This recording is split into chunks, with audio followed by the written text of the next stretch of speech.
A harcos nem attól harcos, hogy feladja, amit szeret, hanem hogy szereti, amit csinál.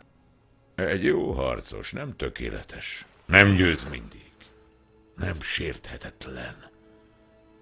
A jó harcos nagyon is sebezhető. Ez teszi igazán bátorrá. Az életben dönteni kell. Dönthetsz úgy, hogy áldozat leszel, de dönthetsz másképp is. A harcos cselekszik, csak a bolond sír. Nincs olyan, hogy kezdet és vég. Csak a tett van.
Fodor fut neki, ellövi!